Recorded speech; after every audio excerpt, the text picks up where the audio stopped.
Good evening and welcome, everybody. We really appreciate you joining us this evening. There are just so many Zooms at the moment, it's very difficult to choose. So we feel very privileged that you've chosen to join us tonight.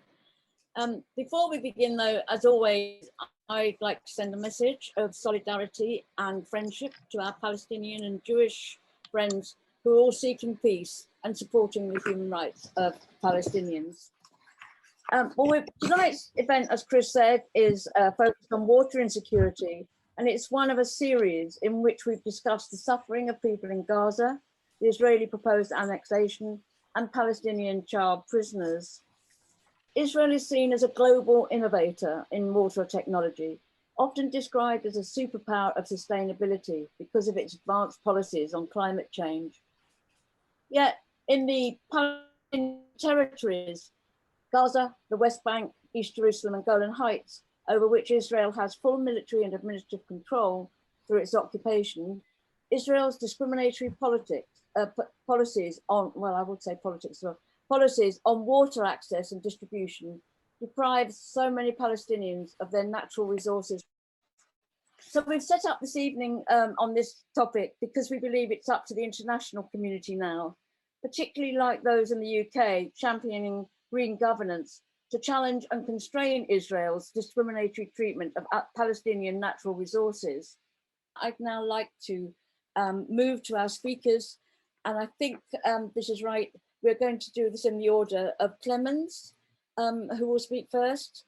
And this is Clemens Messershmid, and he's a hydrogeologist who's lived and worked in Palestine as a water resource specialist. So welcome, and we look forward to hearing what you have to say. Thank you. Thank you very much, Anne. And hello, everybody. Good evening. I'm very glad to be here with you, dear comrades. So let's go into the talks. First, I want to announce this wonderful website and recommend it to you, Visualizing Palestine. It's called, has wonderful posters on very different topics of the occupation and oppression, and also on water. So just visit the website, you will see these info posters, infographs that are highly informative and yeah, just wonderful. I today want to share just 4 messages with you. First, that the severe, constant Palestinian water crisis is not by nature, but is politically made, artificially induced. Second, that Israel has a certain rationale and logic for its hydro regime, a hydro logic, which follows actually natural hydrological patterns of flow. Israel has the aim to maximize its use, so sees water as an ends. The current distribution of water between Israeli and Palestinians is an expression of a stark, extreme political asymmetry, of hydropolitical military dictatorship. And lastly, Israel, in addition to using water as an ends, also sees water as a means. It weaponizes water for other purposes. To begin with, we have the old Zionist myth, which actually goes back to a British evangelical myth of the 19th century that Palestine or Israel was a dry country. Well, we can put this myth at rest. Long-term records of Jerusalem rainfall station since the 1850s shows that Jerusalem has actually more rain than Berlin. Ramallah, slightly higher, exposed on the mountains, has more rainfall than London. London Heathrow, to be exact, the official meteorological station there. So that's not exactly what you consider a desert. I first have to now explain to you in a very brief overview, the resources in historical Palestine, or today Israel and the occupied territories. Besides the one river that we have, which is the Jordan River on the right edge of the image, running from north to south down the image. Besides that, we only have groundwater in different basins, in different aquifers. Most important of which, the so-called mountain aquifer, here shown in blue colors and coming from the West Bank. The West Bank is here shown surrounded by a red line, which symbolizes the green line, the armistice line between Israel and the occupied territories. The mountain aquifer consists of 3 basins according to their position and flow direction. The western aquifer basin, the largest, most productive, gets most of the rain as clouds coming from the Mediterranean, raining down, and flows then westwards towards Israel coastal plain. The northeastern aquifer flows northwards also into Israel, while the eastern aquifer basin on the right-hand side flows away from Israel to the Jordan Valley and the Dead Sea. This is politically important. In addition, we have a shallow aquifer, the coastal aquifer, shared with Gaza, which you see on the bottom left corner of the map. And then you have other small basins, Mount Carmel and the Galilee, Tiberias, Negev and Araba in the south, etc. So this is the position of the aquifers, and the three mountains aquifers originate in the West Bank. The mountain ridge of the West Bank, going 1,000 meters high above sea level, intercept the clouds and the rain, and then the water there infiltrates, becomes groundwater, and flows as groundwater into the different directions. The Western Aquifer Basin, being the biggest, largest, and most productive aquifer, has hundreds of wells. And you see here the 2 sides divided by the green line. On the Israeli side, you see a huge number of wells, much less on the Palestinian side. But the full impact of what's going on is only visible once you look at the well yield, so the color code of these dots, meaning that one of these yellow dots, or orange dots, however it appears on your screen, with over 7.5 million cubic meters of water per year, equals or is equivalent to 100 of these small green, dark green dots in the West Bank. So tiny wells in the West Bank, many huge wells in Israel. How come? Why don't Palestinians drill more wells to tap the water right beneath their own feet? Are they lazy or what? No. Of course, it has to do with something else called the O word, the occupation. And here we have a regime of military orders installed immediately upon conquest in June 1967. The Hok Zamani Hadzwa'i, the temporary military rule, which of course is a joke because this temporary rule already lasts for 73 years. Israel since then rules the West Bank by military decrees, military orders, thousands of which exist, and 3 on water sum up the whole story. The first was decreed as early as August 67, right after the beginning of the occupation, and put all water, the authority over all resources, into the hands of an area commander appointed by of a military in charge appointed by the area commander. And when I say all water, I mean all water.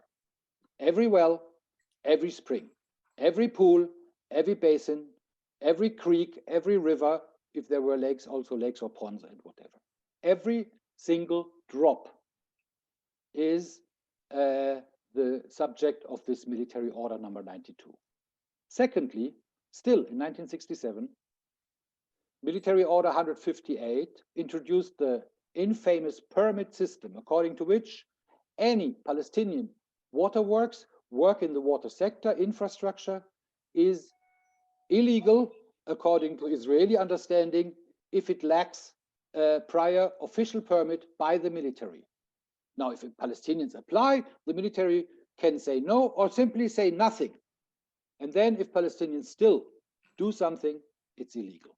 And again, I mean the word any, because it affects whatever you can think about in terms of water.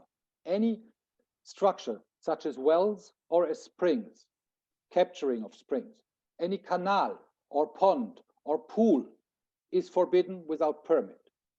Any pipe or water network or overland transfer line, any well pump or pumping station is forbidden without permit. Even the gravel road, the access road to a well, needs a prior military permit. Yes, even rainwater harvesting cisterns that collect the water from the roofs in a cistern underground are forbidden structures, illegal structures according to Israel. So de facto, Israel has actually expropriated the rain when it touches the ground. We have a joke in Ramallah that only umbrellas still don't need a permit. And lastly, 1 year later, 1 year into the occupation, Israel then closed the whole issue by canceling all existing regulations, meaning bereaving Palestinians of any possibility, approach, legal approach, protest, of any claim of former agreements, titles, property, and so on in water. And in addition, it empowered the military commander to even overrule Israeli civil courts. So it placed the military next to God. In other words, this is a military, full-fledged military dictatorship. Or in other words, we could say Israel is the only democracy in the Middle East, as we all know, which maintains a full military dictatorship over the occupied territories. Now, when we have to speak about annexation and the current plans of the Israeli just put on ice temporarily by Netanyahu, we can reformulate these military orders, because what Israel did in the water sector goes actually much further than what they so far have done on land.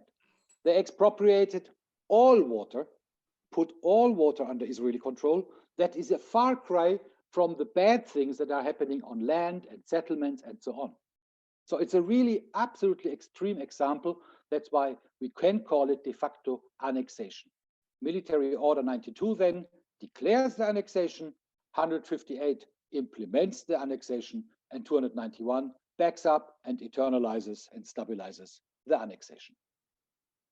As a result, Palestinian water infrastructure in general is in a deplorable state, in a deep freeze since 1967. 1/3 of Palestinian communities lack basic water infrastructure like water networks in the West Bank, and we could go on and on and on with examples. To give you an overview over the total impact, I don't want to bother you with numbers, just to show you the 3 different basins. You see on the left side, the Western Aquifer has most of the water.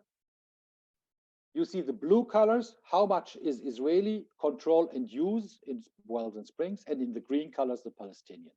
So you see the bizarre asymmetry and overweight of Israeli obstructions in both the Western and the Northeastern Aquifer basin, which is in the middle, and even the Eastern Aquifer, where the water doesn't even flow into Israel, but flows away from Israel towards the Jordan Valley and towards the Dead Sea. You have a large majority of Israeli spring control and spring use over Palestinian spring control and spring use. Why?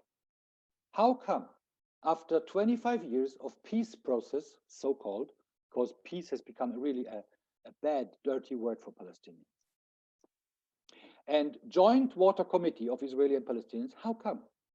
Well, I give you just one simple example. This is a permit approved by the Joint Water Committee for building a 2-inch, so a tiny little water pipe. It's called main pipeline, which is a joke, for a tiny village called Hexham al-Karem in the south of the West Bank. So wonderful, there's a permit, isn't it great? And then you see the Israeli head of water authority, Yossi Dreizin, scribble in bad handwriting here, approved with no addition of water. Full stop. As simple as that. Yes, we are generous today. We allow you to lay a pipe, but don't dream about getting water to actually fill the pipe. Okay? So this is the insult going on. Last point, weaponizing water, using water as a means for other political purposes like de-development, land control, and of course, silent ethnic cleansing. We have examples already going on in the Jordan Valley and in Area C, which is the Israeli-controlled areas. Like in the Jordan Valley, we have a village called Jiftlik, subject to different projects, also German projects. This is just an image from a German brochure on this village, never mind. So it lies in the Jordan Valley, which Netanyahu last year announced he wanted to annex. We have here a comparison of supply for the illegal settlers in the Jordan Village with Jordan Valley with drinking water lying above 400 liters per person per day. By comparison, the neighboring Palestinian villages here with 80 or 20 very scattered patterns of water supply. Now this looks already bad, but that's just the beginning of the story. For example, the village of Jiftlik has 25 liters per person for each day. That is very bad for all purposes. Hamra, the neighboring illegal settlement, has 400 liters per person per day. But this is drinking water only. Now I ask you, guess, how much is the per capita allocation? These are official numbers from the Israeli, official allocations for the settlers, for Hamra settlement, if you include irrigation, water for agriculture. Just have a guess. 400 liters plus 200, 400, 600, 800, 1,000, 4,000, 40,000? No. 67,000 liters per day.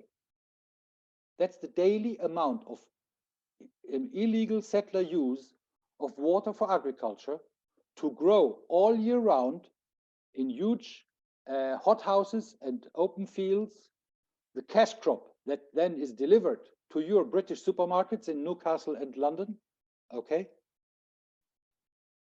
67,000 liters per day. So this is really something that is not spoken enough about, water for agriculture. And the European Union is still discussing whether we should label this theft. So it's robbery in a double sense on stolen land with stolen water, illegal settlement products for export into Europe. This, of course, let me go back to Jiftlik. This, of course, leads to people in these water-deprived villages having no other ways to make a living. So they have to move out of the Jordan Valley, move into the towns and cities. This is a pressure for a silent ethnic cleansing going on every day without making any headlines. And if that is not enough, then Israel also turns to other means, like here in South Hebron, southern West Bank Area C, where Palestinians illegally erected a water tank, as you can see. So the civil administration, which is the military administration, has to step in and make order, destroy the illegal structure with an officially Hebrew Israeli printed governmental stamp. Okay, this is the order. It's law and order implementing this sheer barbarism. Okay, so that's all I wanted to say. Short time. Thank you very much. Clement, thank you so much. There's just so much information in there, which I'm sure people will have questions for, but it was also very, very clear. And with the message, one message that this is just about Israel policies. I'd really like to now turn to Zayneb. And Zayneb is a Palestinian water practitioner and works in water security and international development. So my understanding is you're going to speak on the impact of the water crisis and developments, as well as on the daily life of Palestinians. So welcome, and we really look forward to hearing what you've got to say. Thank you. Thank you so much. Thank you for the invitation. And I'm so glad to be speaking with Clemens because he has covered the background. So I can go into how the crisis impacts the people's daily life. Yeah. So I'll speak about two things. How does the Palestinians' daily life looks under occupation related to water? And then how the Israeli control impacts development. So I have collected some stories. I have interviewed people from Gaza and the West Bank for people, and I'm bringing for you the best cases, and some of the worst cases. So that's Hazem from Jabalia, from the Gaza Strip. He lives with a family of 7 people, his wife, 3 children, and his parents. He lives near a main supply line, so the supply is quite good.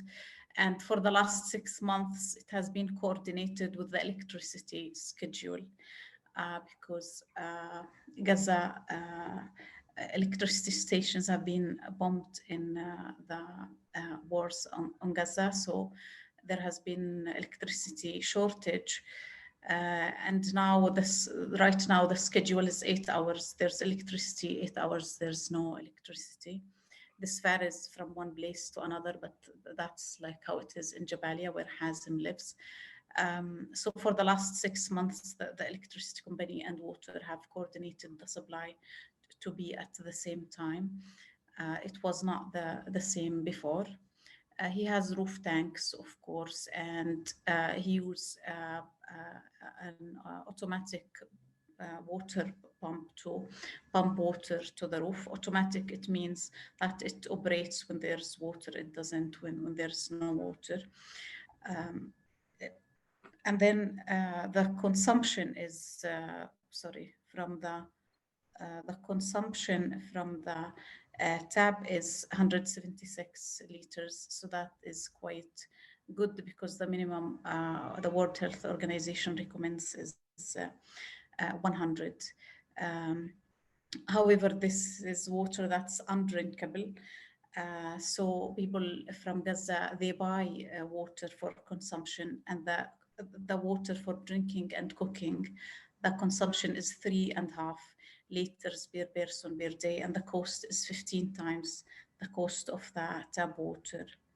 I have asked Hazem about the issues he had before, because he said there has been improvement. Zayneb, I'm really sorry to interrupt you, but could you speak a little louder? Some people are finding it difficult. Or get nearer to your screen. That would be very helpful. Thank you. Yes. Yes, like I have asked them about the troubles they've been facing before, because there has been improvement in the recently. So the water and electricity were not coordinated, meaning sometimes there's water, there's no electricity. So he used solar power. Like his financial situation is quite good. So that's like one of the best cases in Gaza. He says that the solar power he uses has got a limited capacity, so he has to turn off all of the devices, the electronic devices, so that he operates the pump. And he has to follow up all the time during his working hours. The water from tap used to be contaminated by mud and sewage water. Sometimes that it's even for showering, it's hard to use. He say now it's different, but he still check the situation constantly, like the roof tanks, they're full or empty. And he say we can return to zero at any time. Like living in Gaza, things can always get much worse. Muhammad from Khan Yunis, that's also Gaza. He lives in a building of 25 people. They have water supply 3 to 4 hours every other day, coordinated with the electricity supply. So when there's water, there's electricity.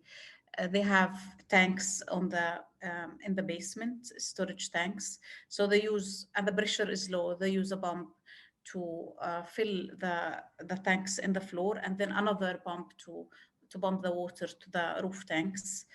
The domestic consumption is nearly 187 liters per person per day, but the freshwater consumption is 1.7, so less than 2 liters per person per day for drinking and cooking. That's not from the network, that's bought from private vendors. Before about the old bad days, they used to set the alarm and wake up several times during the night to check if there's water or not. It used not to be coordinated with the electricity, so sometimes there's water, there's no electricity. so they used to watch. So they operate the water pumps due to the low pressure. So they fill the tanks and follow up during the work hours, like when there's a water supply. It used to cut for 1 day a week, and so they used to buy jerry cans of like 20 liters for the household. For so people, like in this day when there's cut, they buy jerry cans and they just drink and cook. They don't use water for other domestic purposes until there's water again. The worst cases, I have interviewed, these are recent interviews, and I interviewed people through social media, so I could not reach to the worst cases. But the worst cases in Gaza is there's electricity for 2 hours a day, 1 day a week. So there are places in Gaza with this schedule: no generator, no water pump, no electricity generator, private, no water pump. And so people fill jerry cans and they fill the roof tanks this way. So that's for the people who are like very poor and in like more marginalized areas in Gaza. Now in the West Bank, Ramallah, Wael from Ramallah, he has a family of 3 people. The water supply is reliable. The storage is like limited capacity that he has, but he has roof tanks. The pressure is good. He doesn't need to use a water pump, and the consumption is 138 liters per person per day. So that's like the best cases in the West Bank, Ramallah. The old bad days, there's no old bad days. He has been living in Ramallah for 2 years and he faced no issues. Abdurrahman from Silt al-Harthi, Jenin. This is also a good case, because Jenin, like the worst cases in the West Bank would be in the south, but that's the north of the West Bank. So he lives with his wife. They have a rain harvesting cistern, and they use this cistern, rain collection cistern, for 7 months during the year, and for 5 months they rely on the network. It's a prepaid system, the network, and they use a water pump to fill their tanks twice a week. So the storage capacity here is big, actually, because in Gaza it's a quality issue. In the West Bank it's a quantity. So many people have cisterns, and the water is fresh. He does not follow up like in chlorinating the cistern, so I wouldn't say it's reliable, but he think it is. On the old bad days, he was connected to the networks only 2 years ago, so the cost of the water by mobile tanks used to be much higher. Cases worse than that in the West Bank, so much worse. In Area C, about 2/3 of the West Bank area, where there's no electricity, no cisterns, no water networks, no solar powers, and demolition for any kind of structures. Clemens mentioned that any kind of water structures need permission. Indeed, any kind of structures at all. There's a report for B'Tselem, an Israeli organization. It says only in 1% of the West Bank, Israel approves the construction orders, if they approve them at all. So people rely 100% on the mobile tanks. You might want to check this recent report for Oxfam from last year, addressing the needs of Palestinian households in Area C. The report says some households in Area C pay up to 50% of their income for water. So for any actually of these households, the best cases and the worst cases, people pay for water much than the British people in Britain. at least in the Norfolk region, people pay £1 for the cubic meter for consumption and for sewage. In the West Bank, people pay much more because they contribute, like the roof tanks, the electricity pumps, the cisterns. I mean, this is all cost of infrastructure that people in the UK, in Israel, take for granted as water comes to their taps. So they do not have to contribute this way to the cost of infrastructure. This is like in terms of real dollars. And then when we compare it to the share of income, it becomes much more higher. So that's on the people daily life. Now, on the macroeconomic level and related to development or de-development, because under occupation you cannot develop, but you cannot stay like where you are. The situation is always deteriorating.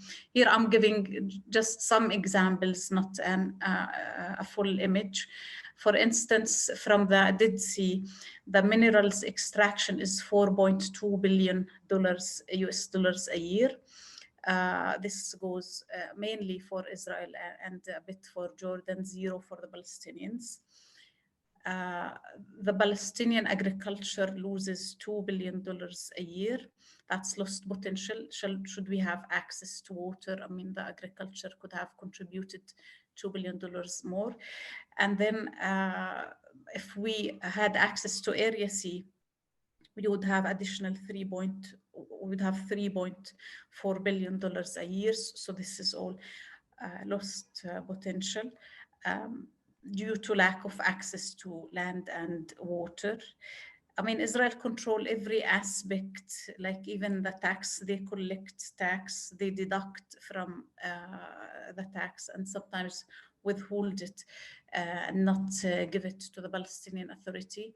The leakage estimated by the United Nations for the 6 main items of tax is $400 million a year. If we compare this, like any of these figures, to the international aid, last year it was 590 million.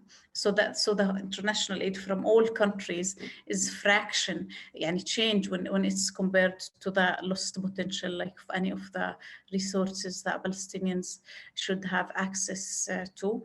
And that's when I'm asking, is it like a nation of beggars, or is it a stolen nation? So that's on the general impact of the Israeli control. Thank you so much. Thank you so much, Zayneb. Why that was so important, I think it actually animated what Clement said, but it's also putting in the two contexts, the wider context, which you've said, of the political economy and the terrible impact of that, but also what it means to live without water. I'm now going to open it out to questions. The whole green project of Israeli desalination of water, which he suggests is the Israelis are taking water from Palestine cheaply and then planning to desalinate water from the Mediterranean and sell it back to the Palestinians at grossly inflated prices. And I wonder if that whole scheme is going on, because I think that one of the things, I'm involved in the boycott, divestment, sanctions campaign particularly, and what you said about the occupation of water is so important in terms of when we're talking about the theft, that I think that information would be great. So what I'm going to do is to give both Clemens and Zayneb, I think you could both answer that in different ways. So Clemens, would you like to, first of all, to answer? Long story short, how to make it short. Israel since 2005 is on a whole new drive, huge desalination projects, huge, not big, huge, changes and alters the landscape considerably of the whole hydro relations, and we are still also catching up partly to really understand everything. Israel has conquered by force all, and by technology, all of its water resources and that of its neighbors, being Palestinians and the Syrians in the Golan and so on. After that, it wasn't enough. So they use more and more water. I think the settler example for agriculture really illustrates how what Tony Allen says, once you start irrigating, you run out of water. So it's an ever thirsty water sector. It will never be enough. And this is part of the Zionist drive, which is another chapter. Anyway, in the 2000s, Israel ran into yet another water crisis because they overpumped the resources. And then they decided to bank on large desalination, seawater desalination from reverse osmosis. Now you have to understand these are mega factories with huge power plants. Each desalination plant needs its own electrical power plant because to run desalination plants, you need electricity, power. It's basically just transforming fuel into water, which is absolutely crazy when you talk about ecology, climate change, and so on. Israel is one of the worst CO2 rising economies in the world, and they excuse that with the desalination plants. We need the desalination plants because we need water. So this is adding insult to injury. Yes, 2012, Israel declared we are now a water surplus economy because we can desalinate the hell how much ever we want, especially since they found these large quantities of offshore gas in the Mediterranean. So far, they are burning coal from China. It's crazy. It's really crazy. So they can desalinate whatever they want. And now, of course, they found a new game, selling water to Palestinians and Jordanians and so on, making new relations, turning Palestinians into clients of the occupation, which is putting insult to adding insult to injury. Because the West Bank, as I showed, is really water rich. And even these purchase deals then still leave us at mercy of the Israeli. They can close the taps if they want to. The water is more expensive. Yes, it's true. Especially if Israel really demands desalination prices, which are prohibitively expensive, like pharmacies. A totally different picture for me would be Gaza, because Gaza has no water, unlike the West Bank. Gaza is directly connected to Israel hydrologically. I think Gaza needs import from outside. Gaza, I think, has to get water from Israel from whatever source, whether the Israelis sell the water from wells or from the Jordan River or from desalinated pipes. It's a mix in Israeli pipes anyway. It's all mixed. I think Gaza has to buy it because there is no other help for Gaza, but that's another chapter. I don't know. Zayneb, would you like to pick up on that? I think Clemens has covered it. And what I'm going to add, I'm not sure if, about its relevance to an international audience like British. The only thing that I found concerning is reading the Palestinian Water Authority, Palestinian Water Ministry reports, the strategic plan for like 25 years to come, and when the strategic objectives has purchase of water from Israel, and that's plans developed with foreign donors support. So I see that the international society is supporting like strategic plan where the situation, the ongoing situation will be a sustainable, and the current situation which keeps getting worse, that would be the realities. So that seems to me like very grim and disappointing. That's the thing that I would add, and I agree with what Clemens said. I think we can use that the other way around as well. I mean, solidarity campaigns abroad, whether in Britain or in the US or Germany, wherever. We can use that argument. Israel is a water surplus economy by now. So Israel has no more excuse to withhold the water that Palestinians can develop in the West Bank. And we can use this argument, the desalination, and say, no, not purchasing and drinking the sea, but allowing Palestinians to develop their very own water under their very own feet within the West Bank, tapping into the blue water, the available natural resources. So yes, of course, that is what would be, for me, a normal conclusion. Why then? So Israel can give up its complete grip on all the water in the West Bank. Yeah. Yes. Yeah. Chris, you were going to come in with a question, Chris Easton. Yeah, thank you, Anne. Well, I have a couple of questions, but I'm only going to confine myself to one. One of the things I thought of while you were talking is that we are going to hold a webinar with the ambassador, the Palestinian ambassador, and we're trying to get a couple of MPs, one of which is a member of Labour Friends of Palestine.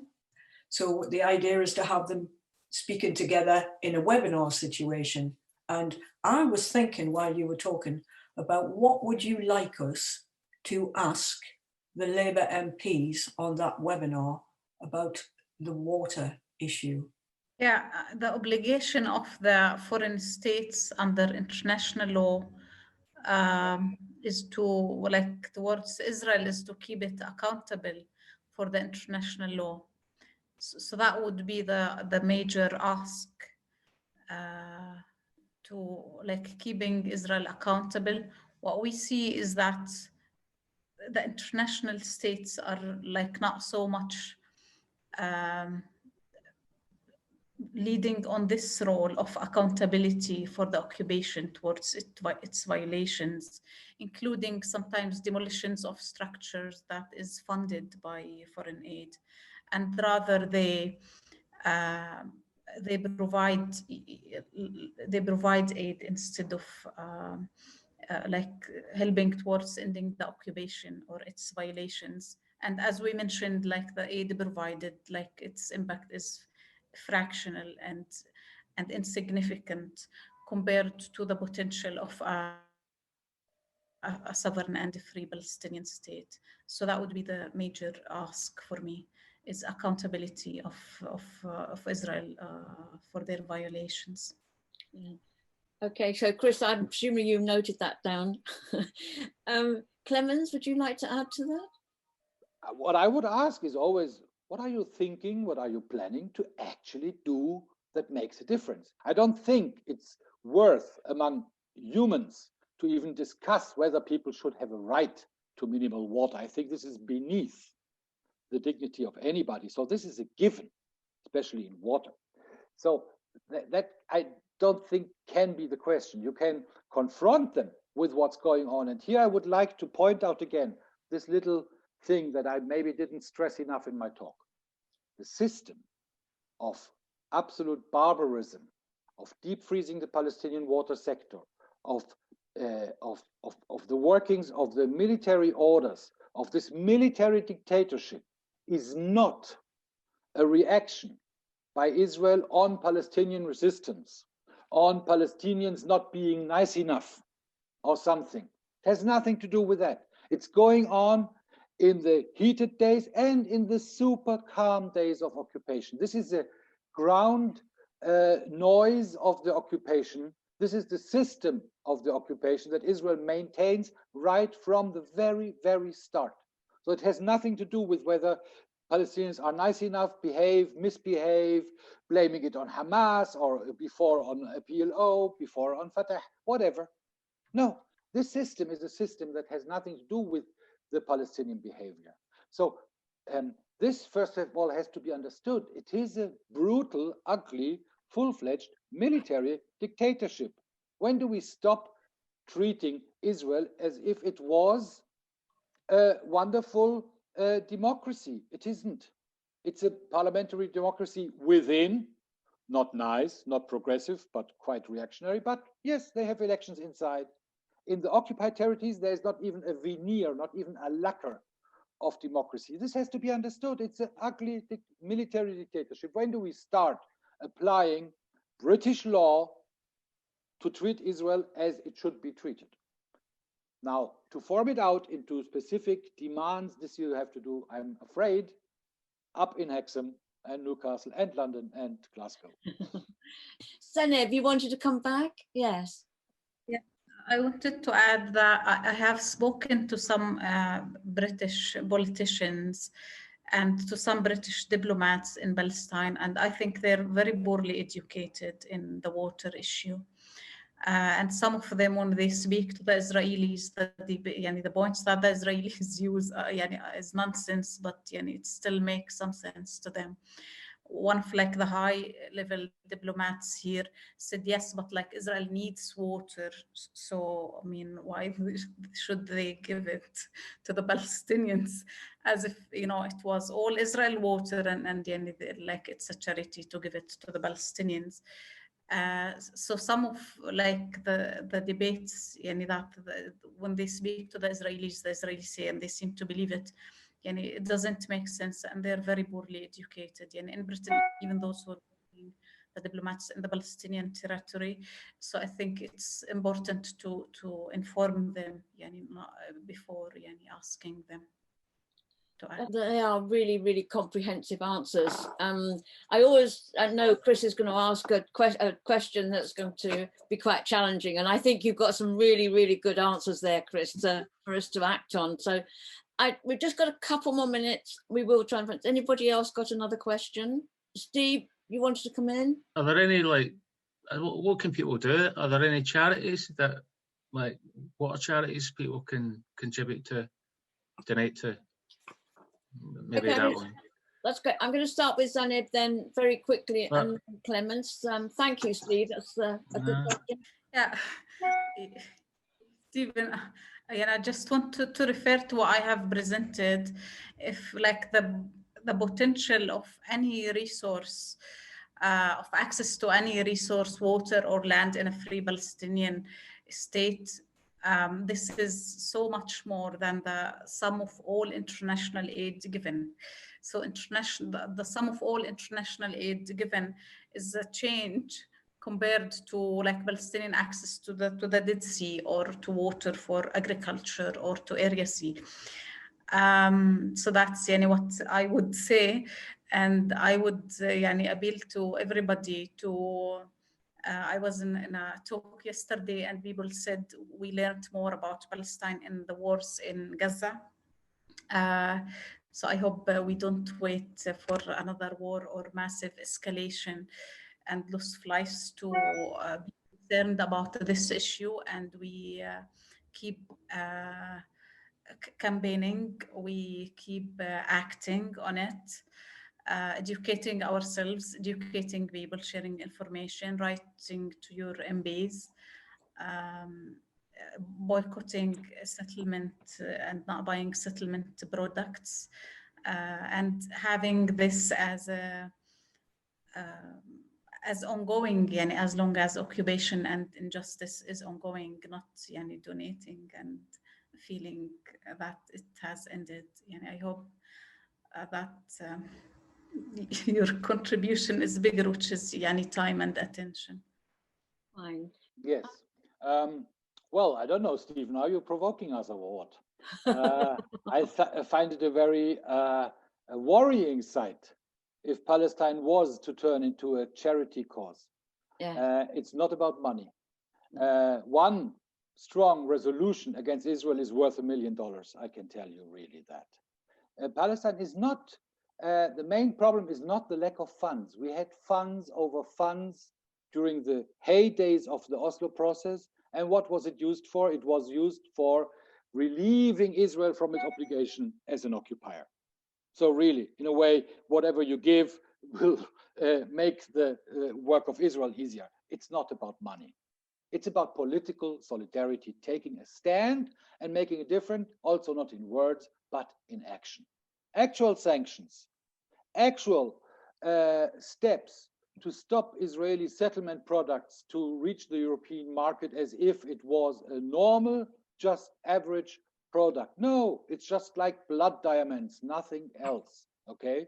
Should be treated as such. That they get even preferential access to the European market is absolutely incredible. So these are political steps that can be advocated. Not charity, political steps. Now, talking to British Labour friends of Palestine, I would like to add something else. It really breaks my heart when I see what's going on in Britain these days, and I'm talking about the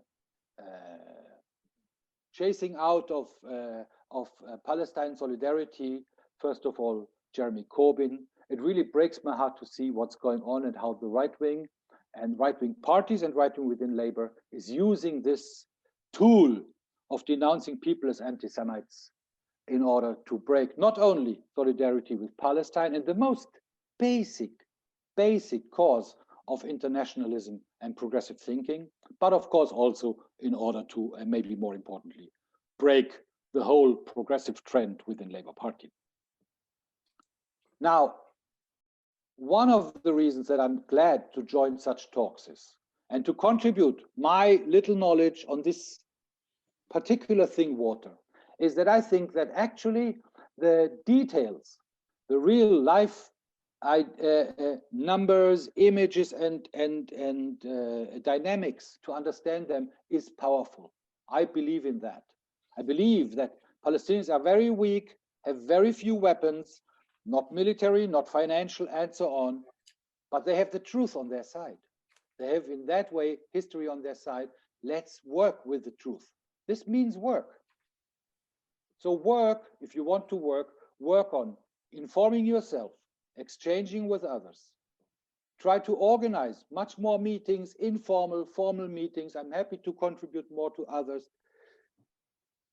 Have the discourse, an informed discourse. I think this is very important, because otherwise people will be impressed and manipulated by the slander and the outrageous lies about people who stand with Palestine.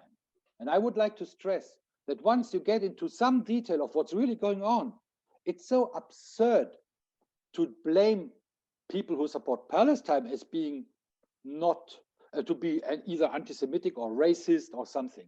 It's so absurd. It's the sheer opposite. People who support Israel or who show the cold shoulder and ignore what's going on in hydro-apartheid, in hydro-annexation, etc. These people should be asked where their humanity is, whether they are not ashamed. Well, that was a speech that I think many of us would feel very sort of pleased to hear. And we're very grateful to you for the internationalism support in that, because yes, it is very hard for people. And I think that one of the reasons that we are having these seminars, I mean, very small in lots of ways, but it's exactly for those reasons.